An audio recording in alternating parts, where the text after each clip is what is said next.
Hello, everyone, and welcome to episode 6 of the Georgian Surrogacy podcast. I'm Anita Fiorenza, and today we are joined by my co host and best friend, Liz Tripodi. Now, we have an extra special episode.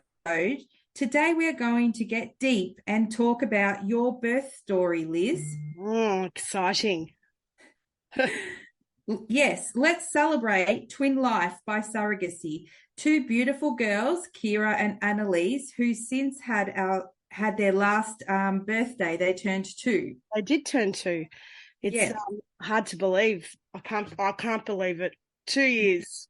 2 years has gone by already. I know. But let's take it right back to the beginning.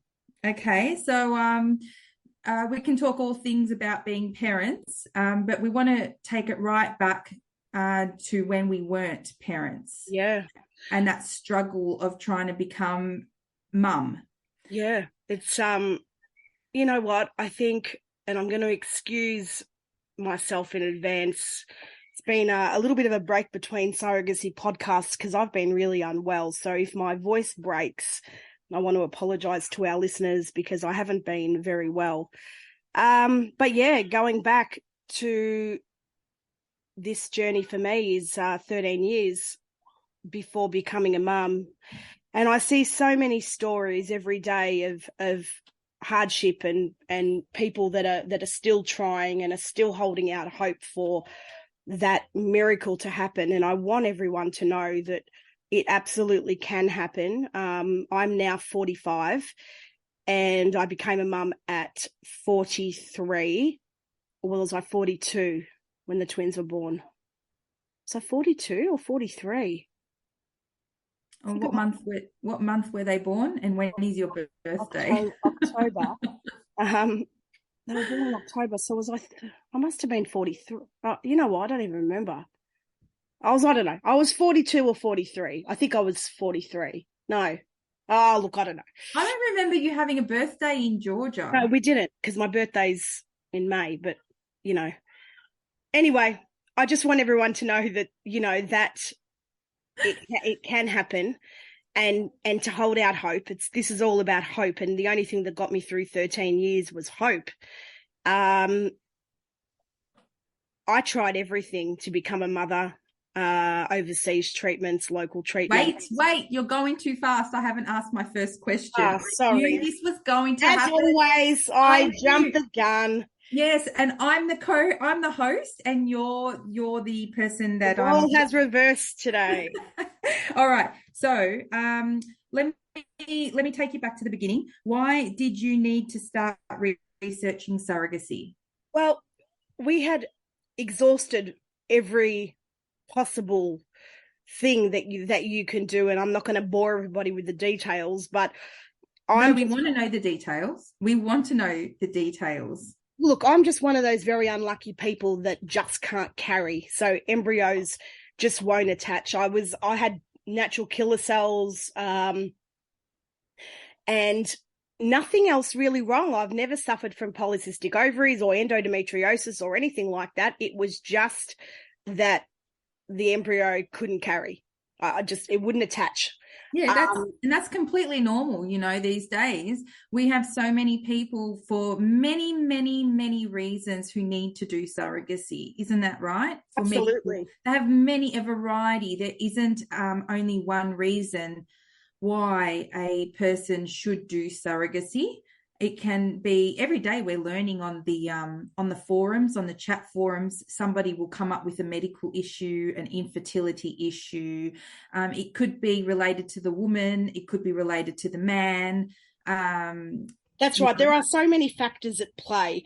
And I think that's what we forget. It really is every child that is born through any means. It is absolutely a miracle when you look at the science of what goes behind trying to have a baby. And I wouldn't say that it consumed my life, because the last 13 years while we were trying to have a family, I've still run a business, I've still traveled, I've still gone about life.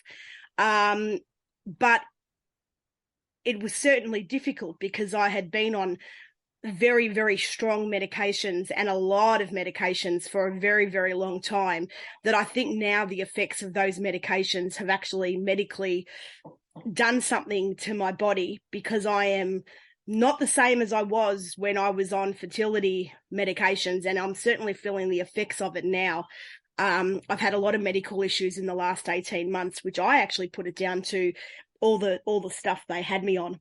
And I don't think it's, they don't tell you this. They don't tell you about the long-term side effects of what can happen by years of fertility medications. At one point, my fertility specialist said I was on so much medication that I was at risk of a stroke, and they had never given anyone as much medication as they had given me. And even then, that still didn't even work.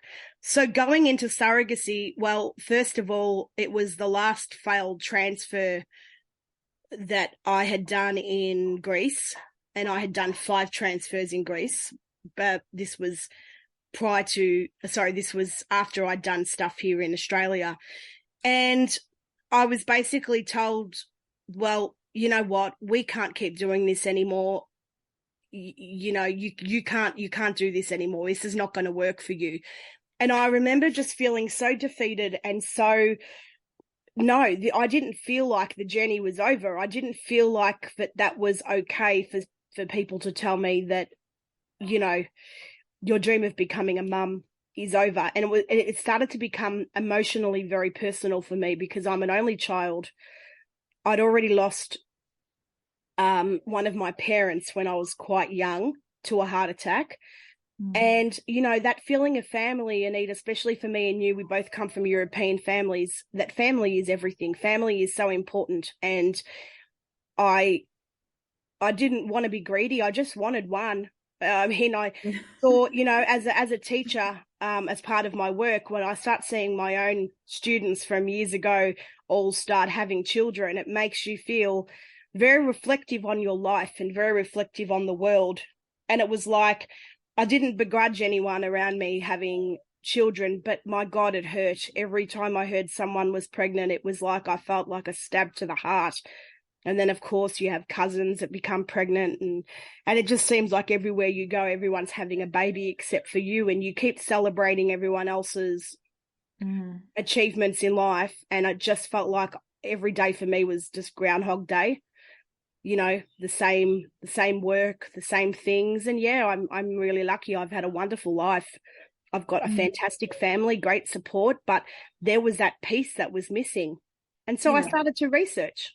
Yeah, of course. And I just want to ask a quick question. So you did mention doing some treatments in Australia. Yeah. Did you ever attempt any kind of surrogacy in Australia before venturing overseas? No, I did look. I did join some online groups, and I did some research. But I just felt the Australian system just wasn't for us. Because I don't have any sisters or anyone like that I could ask if they would carry for me. And I actually did have, who is now a close friend of mine, actually offer to be a surrogate for us. But by that stage, we had already made up our mind that we were going to go overseas. The Australian system, I just feel, is really unfair. I just think that, you're going to hold out hope basically that someone's going to pick you from an online group, and you're told to form connections and to be active. And when you get to 42, 43, you just want to have a family. It wasn't for us. And to go through that whole, look, I know people from before we started our overseas journey that still don't have kids, that are still trying to form connections in those groups. Yeah, I'm the same. And good luck to them. If that's the path that they want to take, that's fantastic. It just wasn't for me. It wasn't for us. My husband and I were both on the same page about it. And of course, in Australia as well, is one of the biggest things is, even if it is your own egg and your own sperm, you then, when the child is born in Victoria, Australia, the surrogate parents are on the birth certificate, and then you have to apply to the court to, become the parents. And I just think the law needs to be changed in Australia. I mean, there are some states here that, there are still a lot of legal ramifications and complications.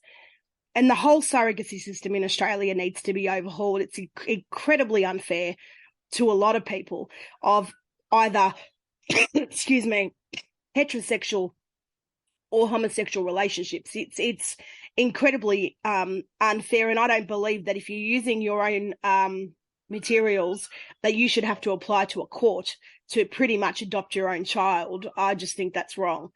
So that was one of the main reasons why we chose to go overseas. And I didn't want to go to America and Canada because America, every state, the laws are different. So that didn't interest me at all. We did want to do it in Greece, but the cost was just astronomical. By this point, we were out of money. And then so I knew of the Ukraine. I knew that surrogacy had been a popular place for Australians to go. But there was something about the Ukraine. I'd seen some documentaries. I'd seen some stories of their hospital system, and the Ukraine just didn't fit with me at all. And so then I looked at Georgia. And of course, every time you say the word Georgia, people think you're talking about America. Most people don't realize that there is a country in Europe called Georgia. So I knew very little about it. And of course, I didn't know anybody that had done surrogacy in Georgia. And apologies if you can hear crying in the background, but we've just had twin one wake up and she's a bit sooky today.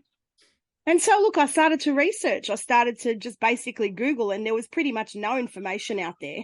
So I just started contacting pretty much every website or, agency and clinic that I could find in Georgia, and just started shooting off emails and asking for information, and then organising, Skype calls and videos and things like that. And we were like, what are we doing? Are we doing the right thing? Like, we're talking about doing surrogacy in a country that we've never heard of, that we've never been to. Sorry. Please, I'll stop you there just for a second, because you've raced ahead and answered about 3 or 4 of my questions like I knew you would. Of course I have. It's very hard for me to host this show when you're doing both at the same time. You know what I'm like? Once I start talking, I just start talking. And you've answered my questions in order as well. So. Oh, really? Yeah, you have. How clever of me. It's like we know each other too well. We do know each other. I do want to say I'm going to throw a spanner in the works. A lot of people might be asking at this point who know us in the community. We know all the questions that people will ask. Sure. So I'll ask it for them. Did you speak to any lawyers either in Australia or in Georgia, any third-party lawyers at this point? Yeah, so I contacted a well-known Australian surrogacy lawyer. Mm-hmm. I actually contacted 2. The first one I would never recommend to anybody because I ended up passing my details on to an American agency before I'd even had a conference with them. And I remember this post. Yeah, I thought that was so unprofessional. Yeah. Then I contacted another well-known surrogacy lawyer who was fantastic, who didn't know anything about Georgia, but was certainly very helpful with the questions I had. So it was basically going to be flying blind, in terms of, this was before we'd even signed. This was before we'd even gone to Georgia to go and visit. So yeah, we did that. Also, I want to talk a little bit here about, when did you engage with the consulate, the Australian consulate overseas? We didn't. I actually, very early on, again, before we'd even gone to Georgia, before we'd even signed contracts, I tried to get as much information from Home Affairs and from the department and from the consulate as I possibly could. And all they did was keep redirecting me to the information sheets that are on the Australian government website, which, to be honest, are useless because it's very generic and it doesn't. Sorry, now I've got a twin bashing a book on the table. It's that those information sheets are they're not designed to really help anyone who's engaging in surrogacy overseas, because it's such a generic information sheet. I mean, they need to be updated because surrogacy now has become so popular overseas for Australians. So yeah, I contacted the consulate again. They couldn't really tell me too much apart from, yeah, they'd be there to help, but just let us know when you're expecting a baby. And again, I was just going around in circles. There was no one to help me. There was just no one knew, because I didn't know anyone else that had done surrogacy successfully in Georgia. And even the first surrogacy group that I had joined online, that was very early days. And again, hardly anyone had gone and done a journey. So it was this big, it was big. Like, it was, you know, what do we do here? Because we had decided that Georgia was the country for us because of the fact that we liked what we had heard from the agencies. We liked the pricing because, you know, it was very good pricing. And we just had a good feeling about it. I have a question here before you race ahead again. So you mentioned that you were going to go overseas to do all of your signing of the contracts. Yeah. Right? Did you you did a Skype call and you got them to send you all the templates and all the paperwork? We did. We had the contract sent to us, and we were told what documents and everything to bring with us over there. So we had to get documents apostilled and notarized before we left. How did you do the translation? How did you go through translating the contracts? Because they are in English and in Georgian. And when you go over there, you have to sign both copies. Yeah. So assuming you prepared yourself and went through all the terms and conditions beforehand. Absolutely. And we had that looked over by the surrogacy lawyer here in Australia. Oh, you actually, so you paid for that service to have it looked? I didn't pay for it. I just asked, you know. But it was pretty straightforward. There was nothing in there that you know, that wasn't stock standard. Yeah. Okay. Yeah. Because I know for us, we just used an app, like a scanning app, a translation. My contracts actually came in English as well. Yeah, they came in English, but the Georgian version I went over just with an app. Yep. I had to go through different apps to find one that was that would work for the Georgian language, because it's quite difficult to convert that language. I think we were offered to pay I think it was $800. Yeah, to have the contract properly looked over, and I didn't look. I'm a pretty smart person. I deal with contracts and all that sort of stuff on a you know, pretty regular basis through my course of my business. And there wasn't anything in there that I wasn't clear on. So I wasn't going to waste, I mean, not that it's a waste, but I'm not going to go with a surrogacy lawyer who at that time hadn't had any Georgian clients look over a contract and pay money that we didn't, you know, another $800. That doesn't sound like a lot in the scheme of things, but it is when you don't have any money. When you've spent over $200,000 on IVF and fertility stuff already. Yes, I agree.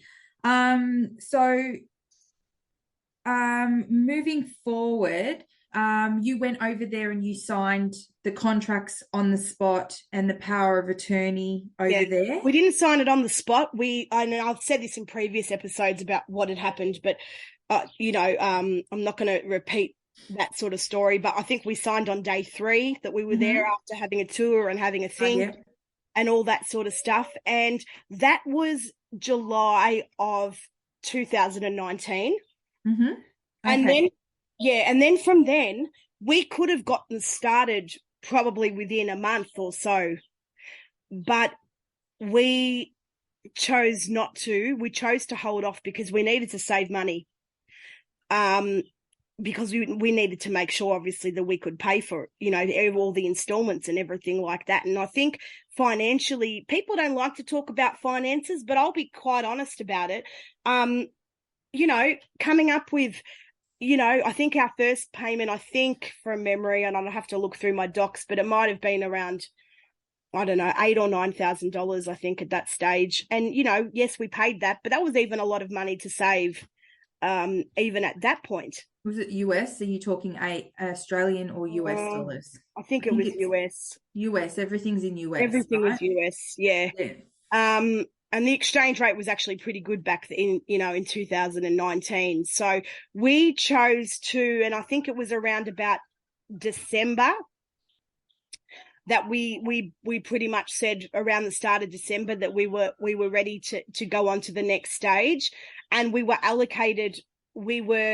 given a choice of a couple of surrogates, but our coordinator suggested one of the two. Are we I had a few questions before this. Oh, go. Hold up. So, all right. So I just want to ask,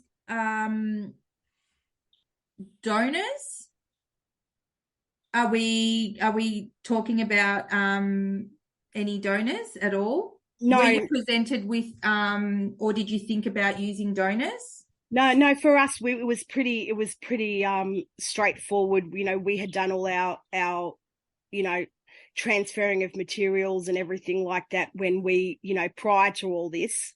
Okay. And my husband's stuff when we were in Georgia. Okay, so you created everything over in Georgia. No, we had done stuff here in Australia already and stuff like that. So okay, so for us it was a lot easier. All right. Okay. So and then going forward with what you were saying. Yeah. So then we were presented with a couple of surrogates, but we were urged by our coordinator to go with one over the other because they just felt that she was the right fit for us. And so we were happy with that. I mean, we got her details and we got her, her health was good. She was 31. She'd already had a child who was 11.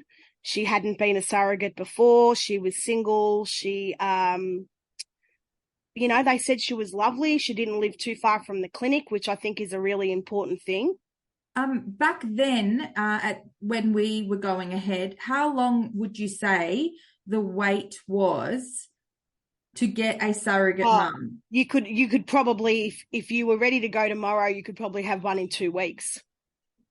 Yeah, but then to prepare the surrogate mum, it would still take about 3 to 4 weeks. Correct. Right? Yes. To do the embryo implant. Yes, and the medication for them and all that sort of stuff. Yeah. Right. Okay. So so that was the start of December, and then the first transfer was the end of Jan. Correct. I remember that. Yep. Anyway, so we only had 4 embryos. And they were frozen in 2 lots, so 2 and 2. And did you have any testing done? Was that an option? Was it discussed? Like the PGD? No, we didn't have any of the testing done. The wait times were going to be too long. Okay. And so we chose not to. Okay. And again, extra expenses that, Am I right in thinking that I'm not sure if it's changed now, but I remember the testing for, I think it was PGS testing. It was done overseas in America. I don't know if it was just because we were in COVID. No, I think it was Germany. Or Germany? Yeah. I know it was overseas. And it was about 6 weeks. Was it? Yeah. Yeah. Okay. So I'm not sure if that's why, but it was a case-by-case situation as well. But I know now that so many people, I think they recommend it more now compared to when we were going ahead. Possibly, yeah.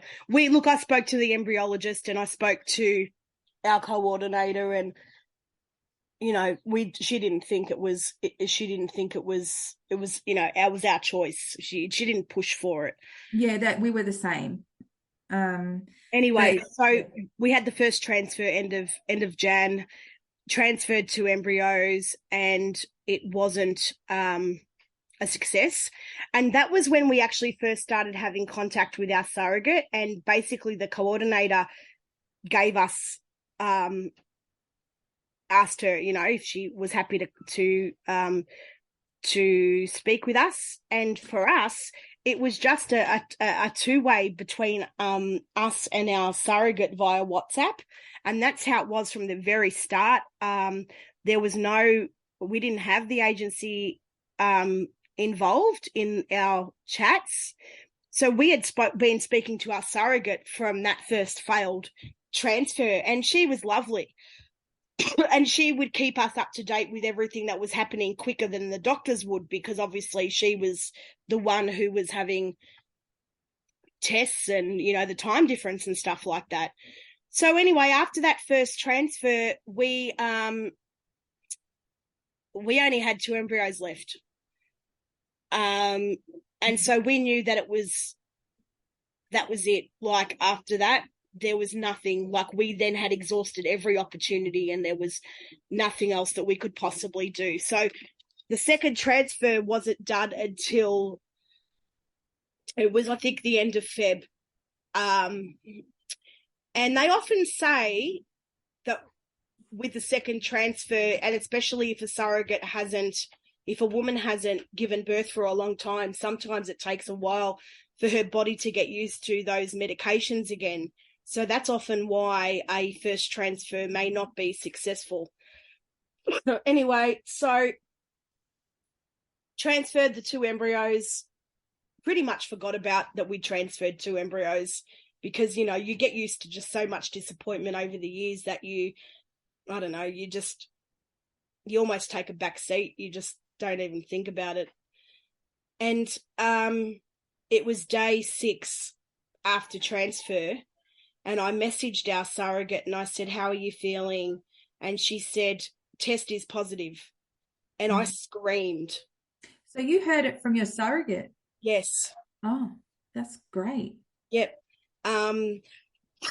She'd done a home test and it was positive. And then I think it was the next day that she was going to get a blood test, I think day 7. And yeah, it was confirmed that she was pregnant, and we just couldn't believe it. We were just in shock. It was the first time I'd ever heard the word positive. Mm. Everything else had been negative for 13 years. Anyway, then it was about Anyway, it was about 2 weeks or 3 weeks later, I think, that she had maybe 2 weeks.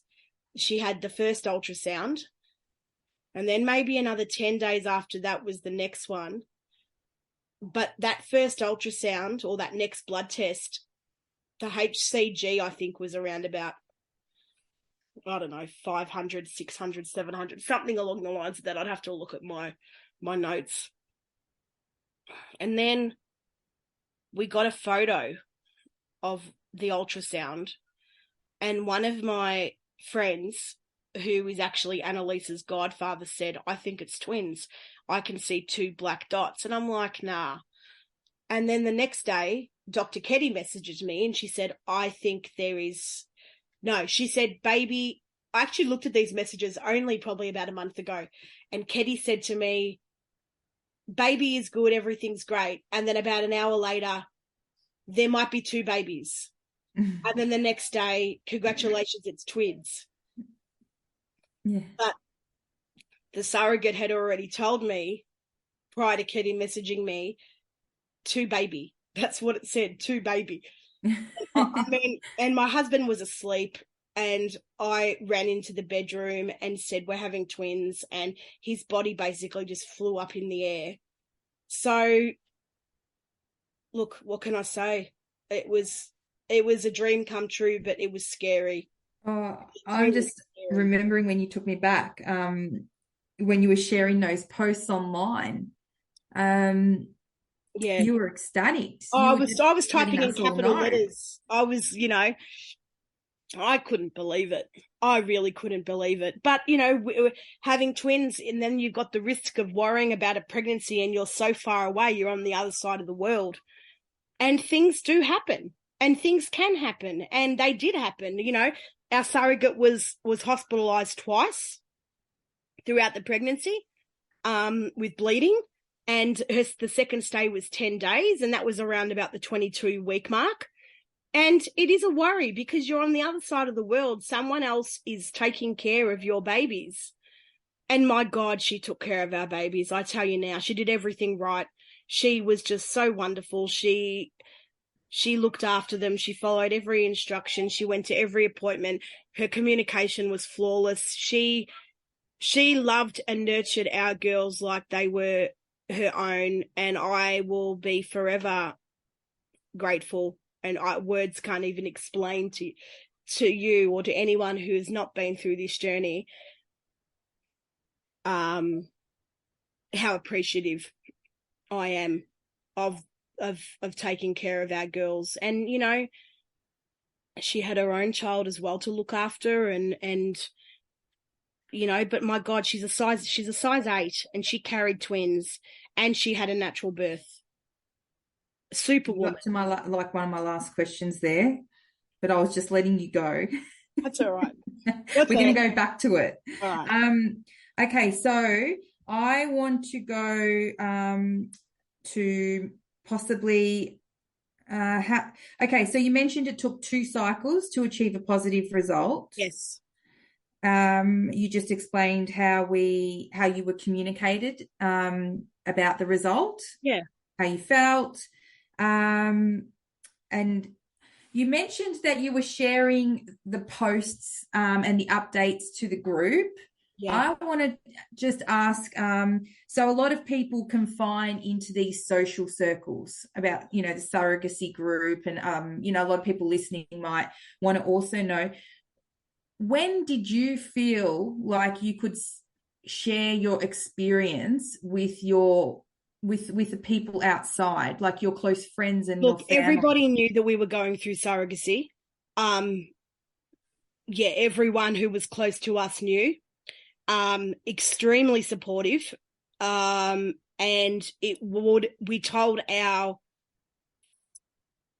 parents and our grandparents at that positive test. Okay. That it was a positive. Of course, I knew about the negative before that failed transfer before that. And then we had a very, very small circle of very, very close friends, and a couple of family members who knew at that stage as well. Okay. Yeah. And then in terms of our wider network, I think it was 11 or 12 weeks we told everybody else. Mm-hmm. Right. Yeah. Okay.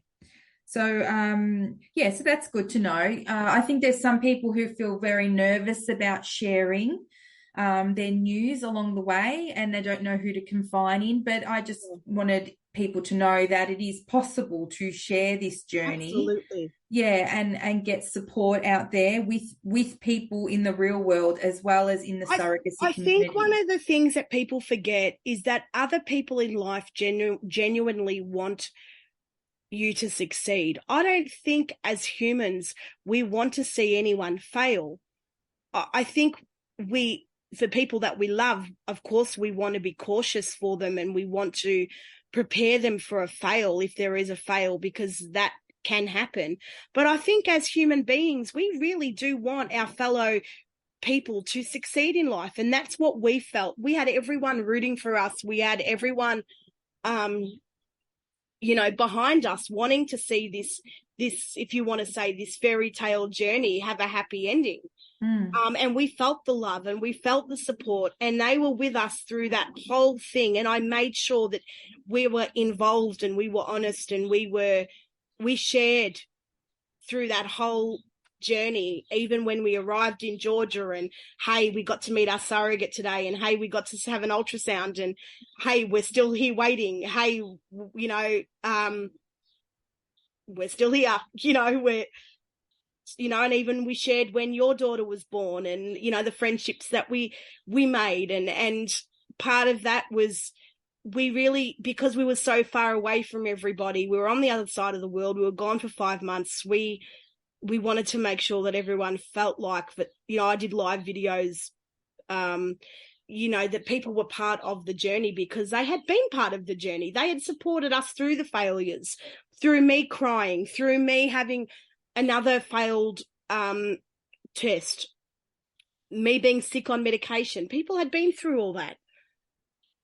Yeah, that's right. And yeah, it's a big thing when you need support, and when you also receive it back from those people. It just lifts you. You feel them with you even when you are all the way on the other side of the world. We had them on video as well, so Yeah. I get what you mean. Okay, so I just want to quickly touch on power of attorney. So you had those hospital visits you mentioned. Your surrogate mum was in and out of hospital. Correct. For a few times. And we were given great communication throughout all that. We were told exactly what was happening, what results were, what they were doing. Every step of the way we were given updates, sometimes 3 times a day. And I wasn't a pushy intended parent by any means, but the communication was flawless. I can't stress enough what great communication that we had. We were really lucky. Were you ever nervous about signing a power of attorney document? No, because I trusted our coordinator explicitly. Okay. And I think because I had been there as well and I'd seen the setup, I felt extremely comfortable. And you know what? I think when you get to this last point in your fertility journey, and surrogacy is the very, very last point, you have to put your trust somewhere. Mm. And it wasn't like we're the first people in the whole world to ever go through surrogacy.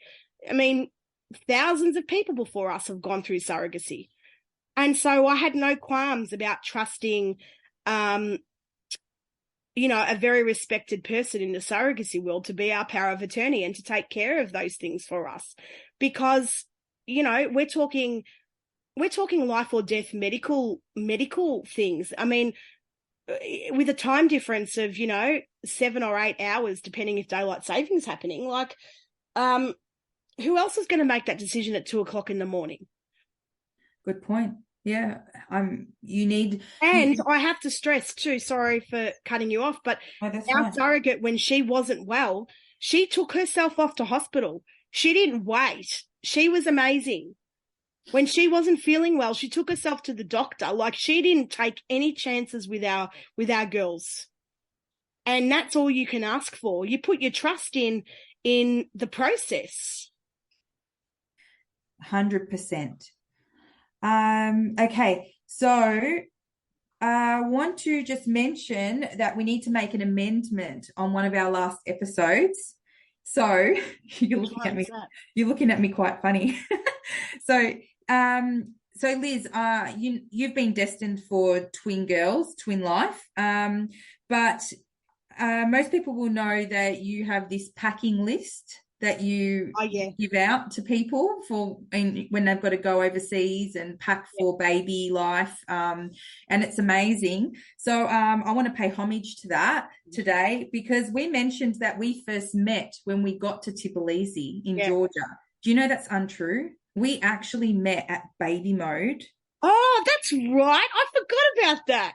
Yeah. So one day during the lockdown restrictions, before we went across overseas, we were busy packing our bags, getting ready to go overseas. It was a few weeks before our intended departure dates. And it was, I think, a Saturday. It was a Saturday. Saturday. And you quickly messaged me, or I messaged you saying, what are we doing? And I said, I might be heading to baby mode to get a few things. And you said, oh, me too. And so for one reason or another, we both ended up at baby mode at the same time. This is baby mode in Sunshine, Sunshine, Victoria. And we both ended up there shopping for bits and pieces. And I encouraged you to buy the cot and the change table and the chair. Was it the chair?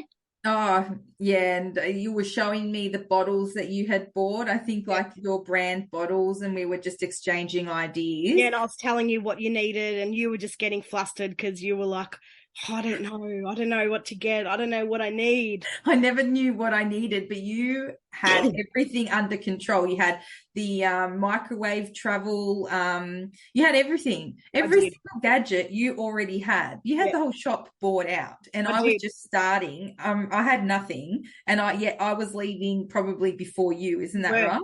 Yeah, And you had twins sorted, and I did. I was very organized. and the staff were amazing there. They even made us coffees. Yep. And I was like, what?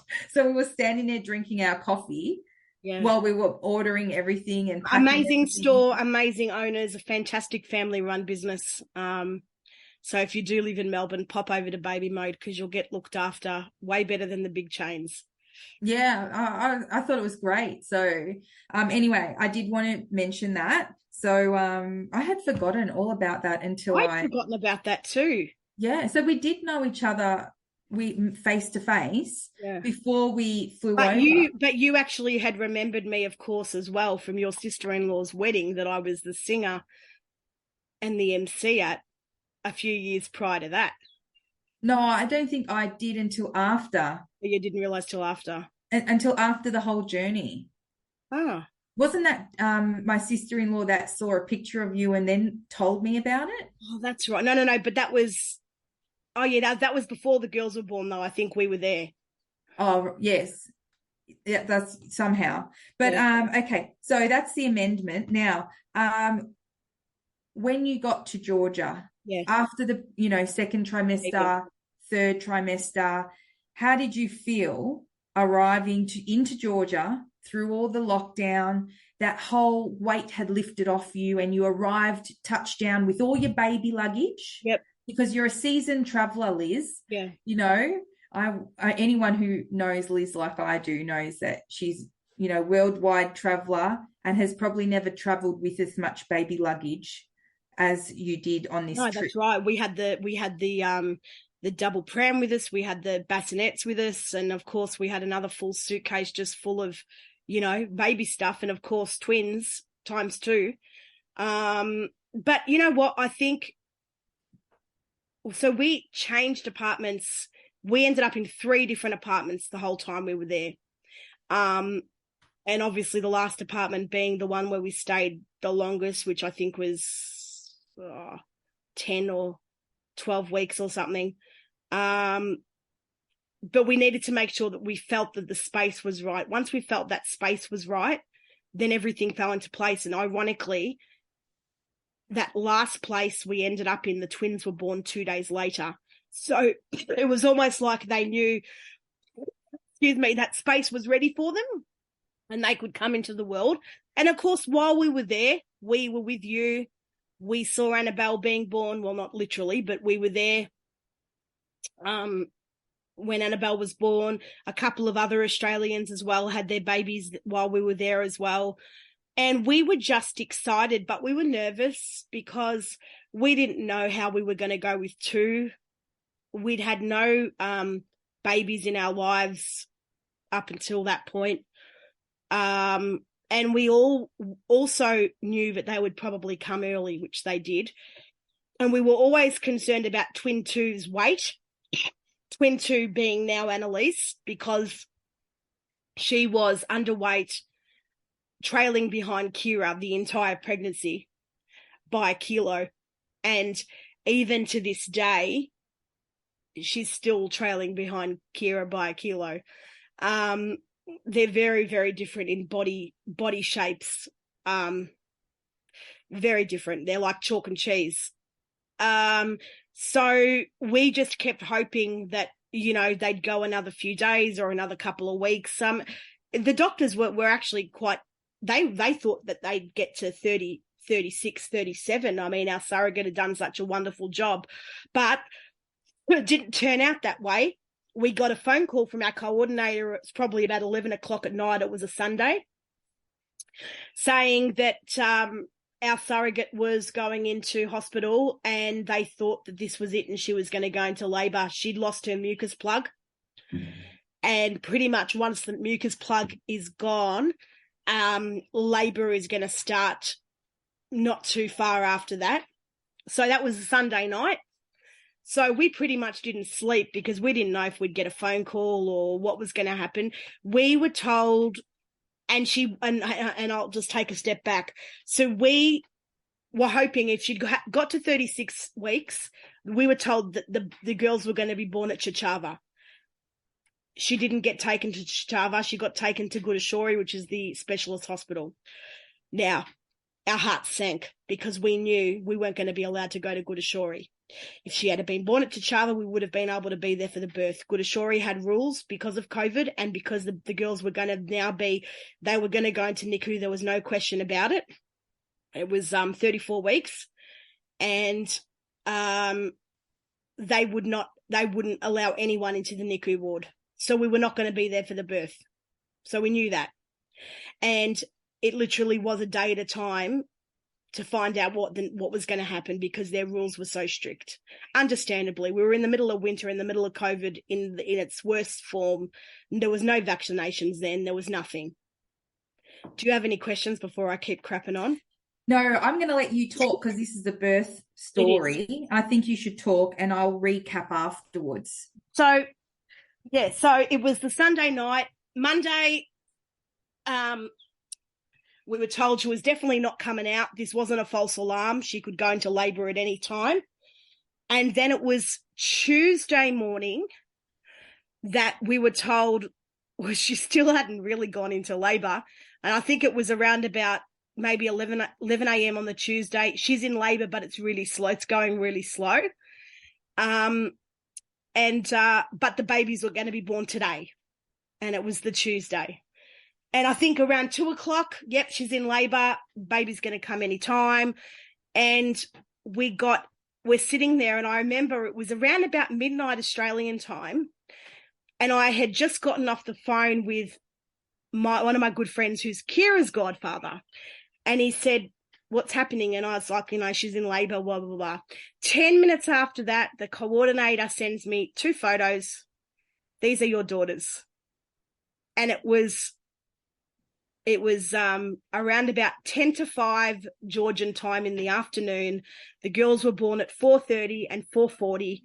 And 10 minutes after that, we received those 2 photos. And I remember I didn't scream. We both looked at these photos and we're like, oh my God, these are our daughters. And you cannot possibly imagine what that feels like, finding out that you are parents via a WhatsApp message and all you're given is a photo each. The photo of Kira is she's screaming with her face like bunched up, covered in, whatever they're covered in. And Annalise is this tiny, tiny little thing before they had put her in the incubator and all that sort of stuff. And we just couldn't stop looking at these 2 photos. And then I think it was and in the meantime, the coordinator and the doctors are sending us messages and telling us, congratulations. I wanted to make sure our surrogate was okay. She had a natural birth. She didn't need anything, superstar. And we rang our mums and we're all just crying. And we then got another couple of photos from the coordinator in their, those blankets that every single hospital in the world seems to have, those ones that are, striped or whatever. And then I think by this stage, Annalise was, they had put her in they were both in NICU. Anyway, this was Tuesday. And we were told, you can't see them. They're in NICU. They don't allow anyone into NICU apart from the doctors and the nurses. And so we had become parents. And I don't know if you remember, but then that Wednesday night, so the night after, me, you, and our husbands, we went out to the Mexican restaurant. Yeah. And I remember you even put a post up saying, we're here, the twins have arrived, cheers to the girls. And we toasted the twins and but we had no babies. We hadn't even seen our babies. I know. Yeah. It's really unusual circumstances. And again, so that was Wednesday. I think and look, in the meantime though, the NICU at Goodashore, I can't fault them. Apparently they are, and look, it was incredible. The facilities there are incredible. They are the number one NICU unit in that side of Europe, and there are babies that are transferred to Georgia just to go to this NICU unit. Dr. Sharena, who is the head of NICU there, is a world famous NICU specialist. And we kept just getting messages and being told how they were feeding and how they were doing and everything like that. And then we were told on the Friday morning, you can come and get Kira today if you like. And we couldn't believe it. But we were sort of, really sad too, because we didn't know if we were going to get to see Annalise. As we were told, we weren't going to be able to see her because, she was in NICU, and Kira apparently had been doing really well. And I think at that stage she weighed 2.2 or 2.3 kilos. I think it was 2.3. I remember 2.3. So we took the taxi to Goodashore. I remember we had the little carrier with us and some clothes because they were born at Goodashore. They were so small. They were given donated clothes to wear.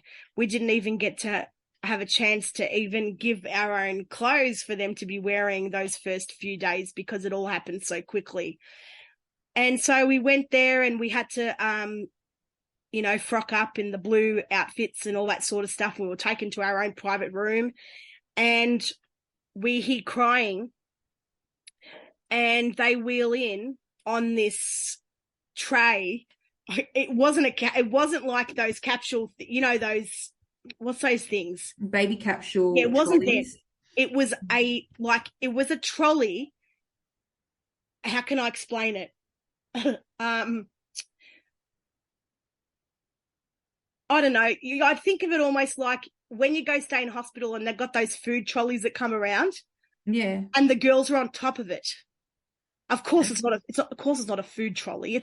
It's something for babies, but I'd never seen it before, yeah? Yeah. And there on this trolley was our two daughters. Oh, two of them together They brought Annalise out for us to see her. And anyway, Annalise locked eyes with her daddy and put her little finger around his, and that's it. Those two have been in love together ever since that day. You can't separate those two. And I just remember looking at them both and I'm like, I'm mummy. I'm your mummy. And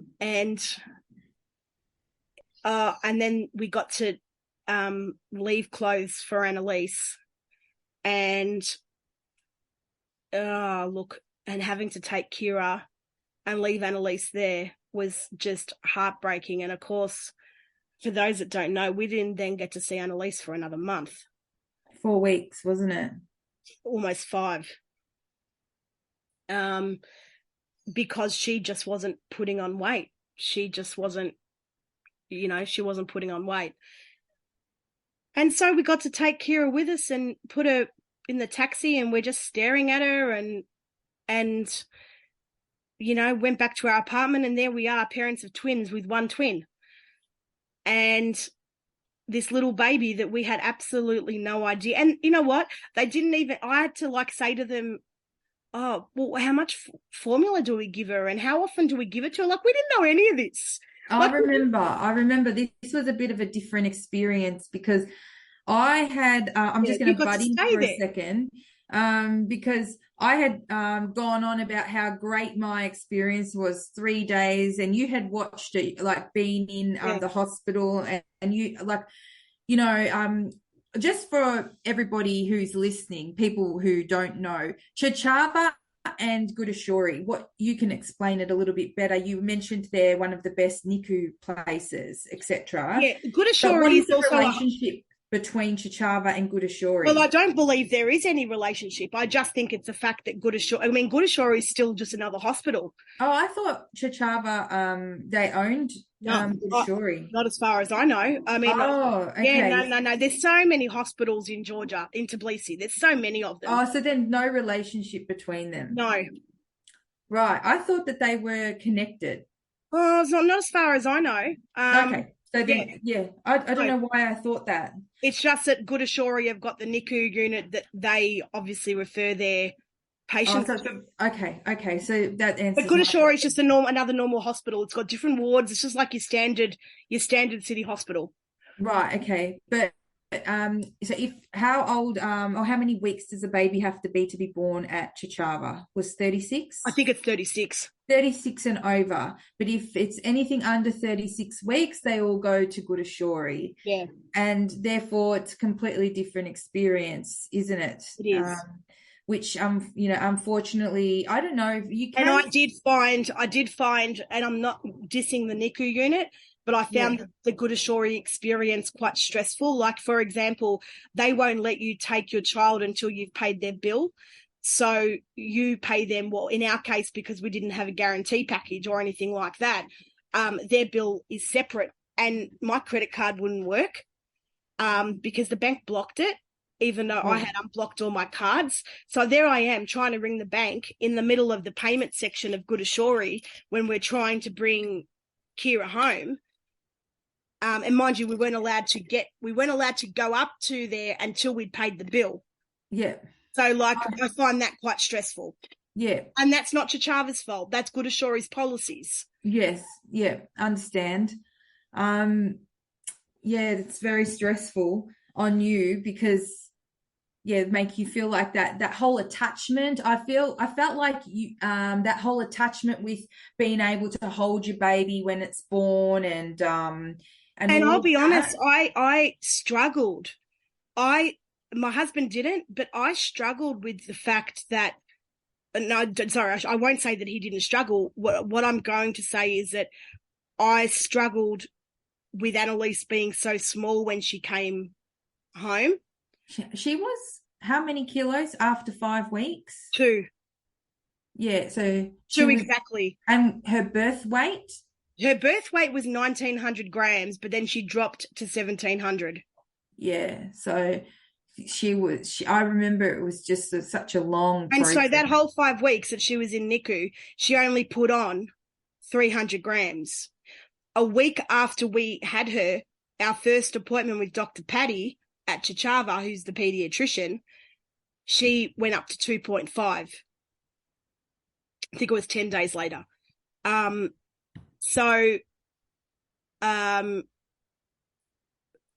Yeah, it was, I mean, Annalise was tiny. I mean, nappies wouldn't fit her, clothes wouldn't fit her. I mean, they didn't fit either of them, but Annalise was just like I remember I came over to help you one day with Kira. I came over a few days after you had brought Kira home, and I went to put a nappy on, and even I was having a bit of a freak out, and I'd had Annalise for at least 4 weeks, 5 weeks. And here I was saying, I'm the expert, I'm going to help you, don't worry. And then I went to put the nappy on and it's hard having babies that are so small. People don't so small. it. Yeah, she was just. And even I remember Kira's first bath that we gave her in that pink tub that we'd bought from Carrefour. I mean, she screamed. I remember I had Christina there to help me, and because Christina was one of the nurses from NICU, because I'd said to Chachava, I said, I need help. I can't, I was struggling because I didn't know what to do, and Kira wasn't eating, like she wasn't eating as much as what she should. So they sent me someone from the NICU to come and help me, which was fantastic.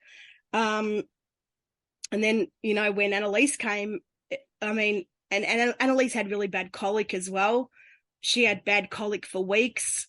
Even when we came back to Australia, she still had really bad colic. Wilby's was a lifesaver. Wilby's is a colic medication that you get from them directly here in Australia. I wish that we could have had that in Georgia. But look, I don't know. In hindsight, look, there's nothing in hindsight I can really say, but it wasn't easy. I mean, yes, we were ecstatic to be parents, but it was exhausting having to, and it's still exhausting having to. Especially now as 2-year-olds, they're into everything. There are ongoing medical issues with Annalise. Our pediatrician has said that she's always going to suffer from respiratory issues. I mean, she's had bronchiolitis twice in the last year. She's had a virus that lasted for about 3 months during winter. And he said because she was born so prem that she will struggle. She might end up with asthma or something like that. I mean, look, it is what it is. It's they're still two beautiful little girls who put smiles on our faces every day, and they make us laugh so much. But it's tiring, and they're like chalk and cheese. I mean, they've both got attitudes. Everything at the moment is no, no, no, no, no.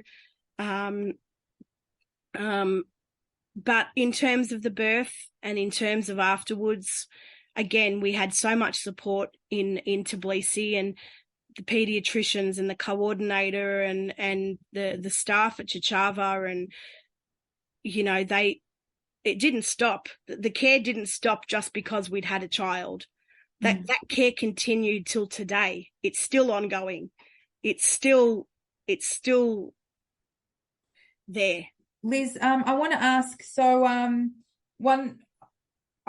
you were very big on the nanny services in Georgia. It's very popular. Lots of people use or need a nanny at some point, whether it be a night service, a day service, maybe just it might not be every day. They might just get a nanny in now and then. So tell us a little bit about how this worked for you, especially with the twins. So we decided pretty early on with the girls that we needed help. So I reached out to some Australians, a couple of Australians who had only just sort of been just before my time, and one of them recommended a nanny. I sent her a message, and she started coming 4 nights a week, and she'd come at about 10 and she'd leave at 6 in the morning. And that was an absolute godsend, because apart from being able to get a little bit of sleep, she knew everything. She knew every doctor in Tbilisi. She knew things we needed to buy. If something was wrong with one of the girls, she knew exactly what it was and told us what to go and get, or she'd ring the chemist, or she'd ring the shops, or I can't tell you. It was like having a doctor living with us. Different techniques on trying to get them to feed, or if they were constipated, she knew exactly what to do. Or it was just an absolute lifesaver, and it meant that we could be better parents and learn, because we didn't know, you used to, I think if you have your baby at home, you've got your parents, or you've got your aunties, or you've got cousins, or you've got your friends who can come and help you and tell you what you're doing. When you're on this surrogacy journey and you're in another country and you have nobody, you go crazy. And the fact that we had that support and that help made it just so much more, I don't know, especially having twins. And again, just so thankful, so grateful. And I would recommend a nanny to anybody, providing they're a good nanny and providing they're a reputable nanny, because there are some shonky ones out there. And we were really lucky because we had the best. And so I know quite a few really good nannies now in Tbilisi, and I know what the rate is. And so I would always recommend you can get in touch with me, and I can recommend a few different people. But I certainly wouldn't be taking your clinic or anyone else's suggestion unless they've used them personally, because, like any service, you don't want to get ripped off, and you want to make sure whoever is helping to care for your child or your children, that they are the best possible person that you can get. Not just somebody who says, hey, yeah, I'm a nanny and this is my rate, but you don't know if they've even had any experience. So, yeah, that's where I stand on the nanny situation. Right. The other thing I wanted to mention, fun fact, is that Liz, you are the master of entry and exit strategies to get in and out of the country. Yeah, but I think that Basically. should be a separate It episode. will be. It will be. But so we'll talk in more detail about that. But well, maybe we can leave it. But I'll just bring it up quickly. I'll skip this part. So we both worked our way through the process while we were under pandemic Yep. restrictions, lockdowns and things. So given our girls were both born a few weeks apart, which is 4 weeks apart, Yep. I just want to ask you if you want to elaborate how we got out of the country 3 or 4 days apart from each other. You know what? This really is another episode because this episode has gone way longer than what I thought it was going to go. So let's Bookmark it. topic.